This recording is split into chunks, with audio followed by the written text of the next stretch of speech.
Le 19 juillet 1870, l'Empire français, dirigé par Napoléon III, déclare la guerre au royaume de Prusse. Très vite, les opérations tournent au désavantage de la France, dont les armées sont mal préparées et mal commandées.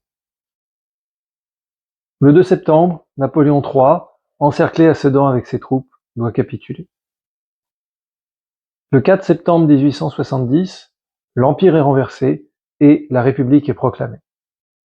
Mais en réalité, la France entre dans une longue période d'incertitude quant à la nature du régime qui succédera à l'Empire. Les deux principales forces politiques sont les républicains et les monarchistes. Chaque camp tente d'imposer le régime qui a sa faveur. République d'un côté, monarchie de l'autre. Mais aucun n'est suffisamment puissant pour l'emporter définitivement. Finalement, au début de 1875, et face à la menace d'un retour du bonapartisme, une constitution est enfin adoptée. Les 3 lois constitutionnelles adoptées en 1875 donnent naissance à ce qui sera la Troisième République. Cette constitution est un compromis entre les républicains et les monarchistes, et chaque camp la considère comme provisoire, en attendant de pouvoir instaurer un régime qui le satisfasse. Pourtant, cette constitution, censée être provisoire, va durer 65 ans, ce qui, jusqu'à l'année dernière, faisait de la Troisième République le régime républicain le plus long qu'ait connu la France. La Troisième République a incontestablement à son actif de grandes réalisations, ne serait-ce que la victoire face à l'Empire allemand lors de la Première Guerre mondiale, ce qui ne fut pas une petite affaire. Mais ce qui nous intéresse aujourd'hui, ce sont les défauts de ces institutions. Le défaut essentiel de cette constitution réside dans le fait que, si elle sépare bien les différents pouvoirs, elle ne prévoit pas de procédure susceptible de maintenir en pratique les frontières qu'elle a tracées. En d'autres termes, elle est un parfait exemple de ce que Madison nommait des barrières de papier. Et de fait, la Troisième République va très vite dériver vers ce que l'on appelle en droit constitutionnel un régime d'assemblée, régime dont les défauts sont considérables. Mais n'anticipons pas et commençons par décrire rapidement les institutions de la Troisième République. Le pouvoir législatif est composé de la Chambre des députés et du Sénat. Les députés sont élus pour 4 ans au suffrage universel masculin direct. Ils sont 533 en 1876, 617 en 1936. Les sénateurs, qui sont 300, sont élus pour 9 ans au suffrage indirect. C'est-à-dire qu'ils ne sont pas élus directement par les citoyens, mais par d'autres élus, essentiellement des élus locaux. Le Sénat se renouvelle par tiers tous les 3 ans, et non pas intégralement à chaque élection, comme la Chambre des députés.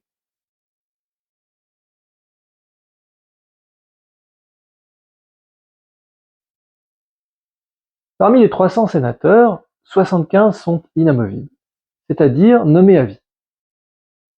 Lorsque la Constitution rentre en vigueur, ces 75 sénateurs sont tous monarchistes, et ils sont renouvelés par le Sénat lui-même au fur et à mesure des décès.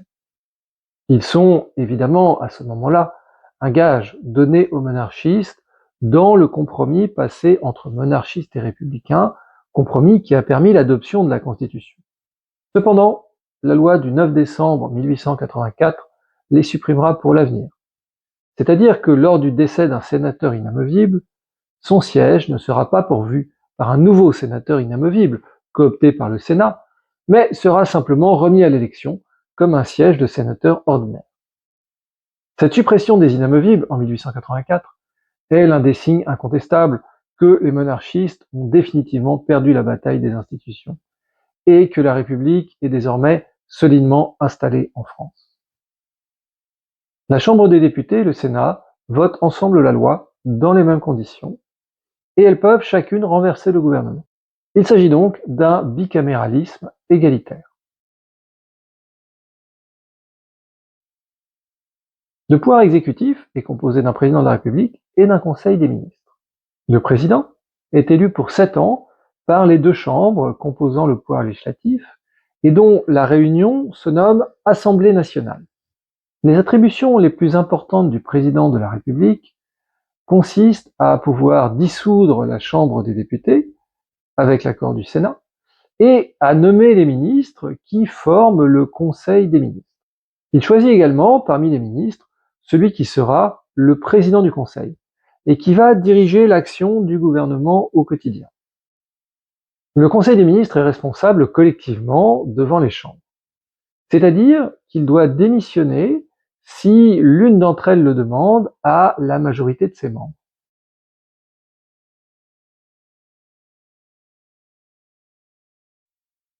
Enfin, la Constitution peut être facilement révisée. Pour cela, chacune des chambres doit se prononcer séparément sur le principe de la révision, à la majorité absolue des voix. Puis les deux chambres réunies en Assemblée nationale décident de la révision à la majorité absolue des membres composant cette dernière assemblée. Cette constitution est censée instaurer ce que l'on appelle un régime parlementaire. Je vous renvoie à la vidéo consacrée à la description des différentes sortes de séparation des pouvoirs et des différents régimes pour une explication complète de ce qu'est un régime parlementaire. Ce qui nous intéresse ici est qu'un régime parlementaire est supposé instaurer un équilibre entre le pouvoir législatif et le pouvoir exécutif. Mais en réalité, cet équilibre va très vite être rompu au profit du pouvoir législatif. Cela se produit dès l'année 1877 avec ce que l'on a appelé la crise du 16 mai. Cette crise oppose le président de la République, le maréchal de MacMahon, qui est un monarchiste convaincu, à la Chambre des députés, qui est dominée par les républicains.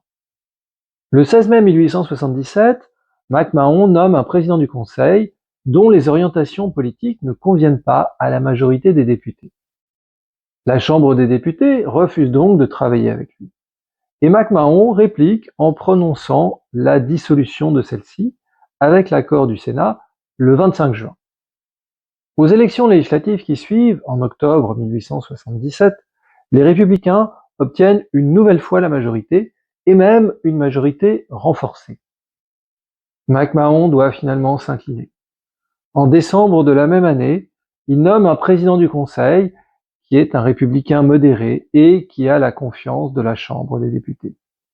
La question de principe qui oppose MacMahon aux députés lors de la crise du 16 mai 1877 est celle de savoir si le gouvernement est responsable à la fois devant le président de la République et devant le Parlement, ou bien s'il est responsable uniquement devant le Parlement.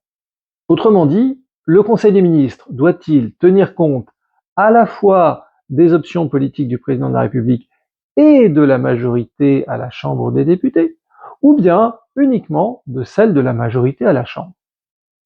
La première interprétation de la Constitution s'appelle une interprétation dualiste, parce qu'elle fait dépendre le gouvernement de deux autorités différentes. La seconde interprétation s'appelle une interprétation moniste. Le gouvernement dépend d'une seule autorité.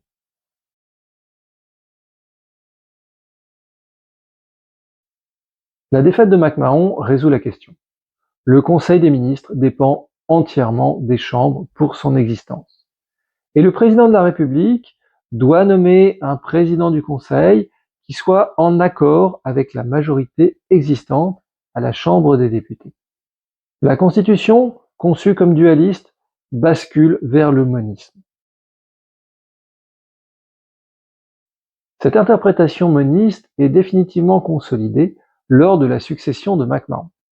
Le 30 janvier 1879, MacMahon, qui est désormais totalement isolé au sein des institutions, démissionne.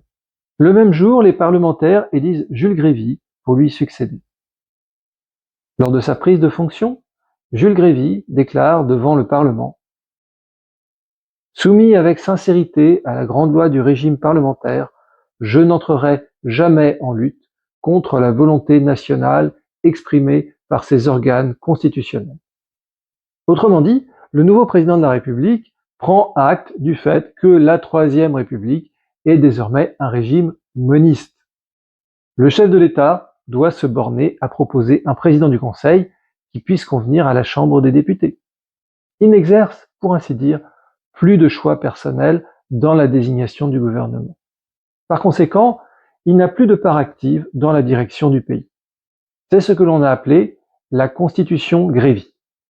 Formellement, la Constitution n'a pas changé, elle n'a pas été révisée. Le texte est toujours le même.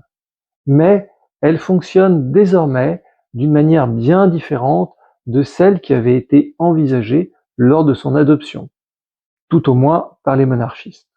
Il nous reste à comprendre pourquoi cette transformation était en fait largement prévisible et les conséquences qui en ont découlé. C'est ce que nous verrons la prochaine fois.